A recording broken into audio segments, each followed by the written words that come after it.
So F's in chat for Michaela Timson.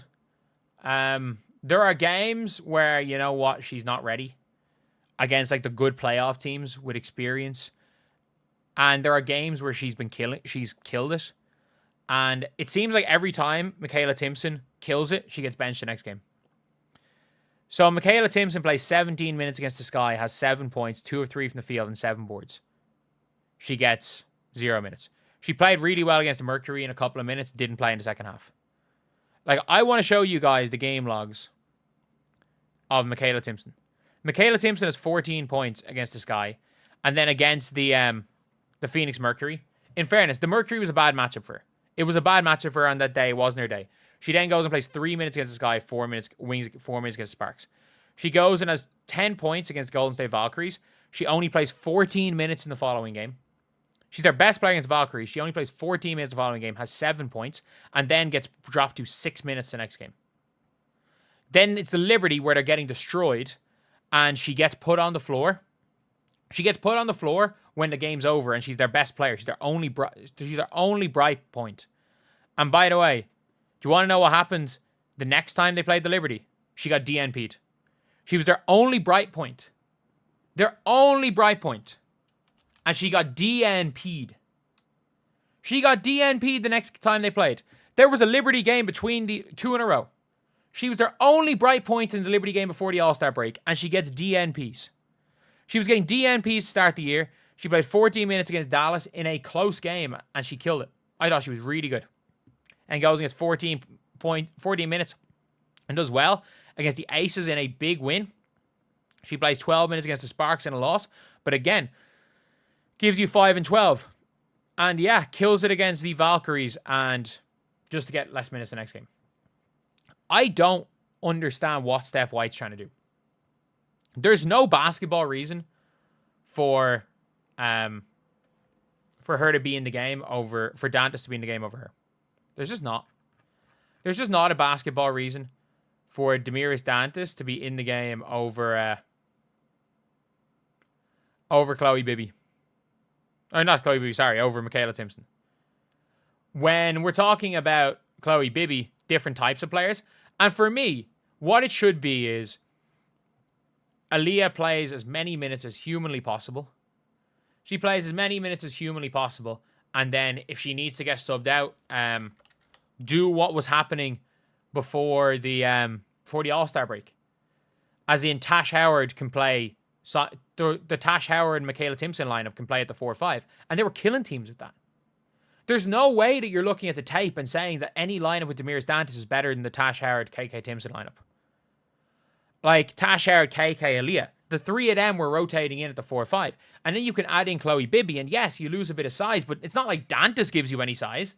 Like, worst case scenario, even though Dantas gives you no size, you've got Bibby, you've got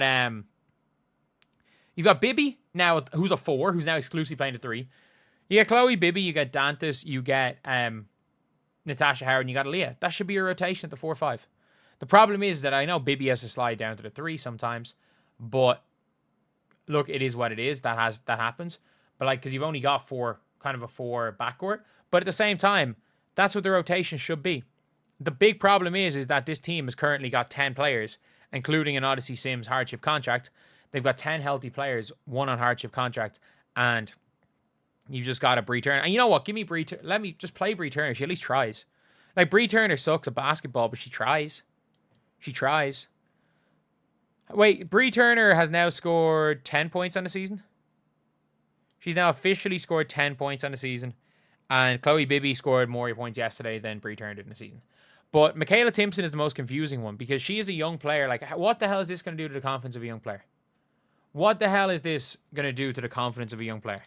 Like, she is getting better and better and better as the season's going on. Like, she is getting better and better and better. And she is very much a work in progress. But I would take a work in progress over over a player that you just know is never going to be at the level. You just know Dantas is not going to step up in the playoffs, but maybe KK Timpson can be there. And yeah, she's got some problems. She kind of overcommits on defense. She gets lost a little bit. But you know what? At least there's an effort there. At least there's effort with KK. At least she runs around. At least she's 100% active. And the big problem is the turnover problem with all of these players. And do you want to know why there's a turnover problem? Because you are expecting KK Timpson, Chloe Bibby to make plays on the ball. No, literally just run. Do what the Phoenix Mercury are doing. The Phoenix Mercury aren't telling players to do anything that they don't have to. It's give the ball to Alyssa Thomas, get out of her fucking way, and then spot up. Just give a high run. Just keep running high pick and rolls. I mean this. They will have better success in the offense if they run high pick and rolls and pray that Kelsey Mitchell can make reads. Like, you don't need a B game.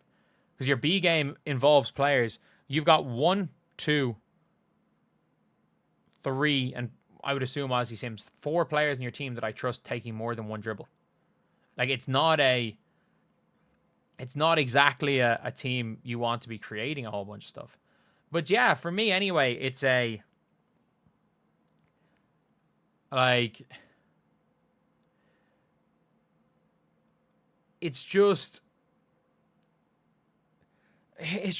like, I just don't get it.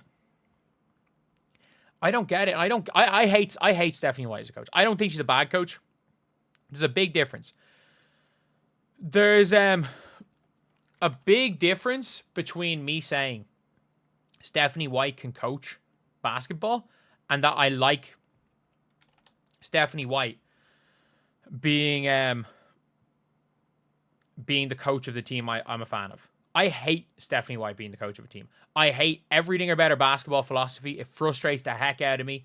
She would rather win a game in the 60s than win a game in the 90s.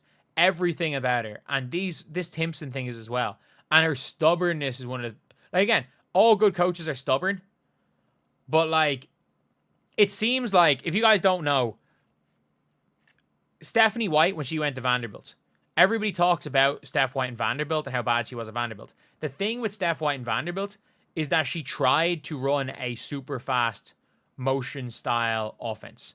She tried to run not even super fast motion style offense. She tried to play run and gun. And it failed miserably. All of her starters left and she could hardly win a game. She's probably the worst coach in Vanderbilt women's basketball history. Like, before the Connecticut Sun bailed her out with a job that nobody wanted, she did terribly in college. And in her defense, she did really well with Alyssa Thomas. So she obviously has it in her head that this style of basketball wins games, and the style of basketball that I ran in Vanderbilt doesn't.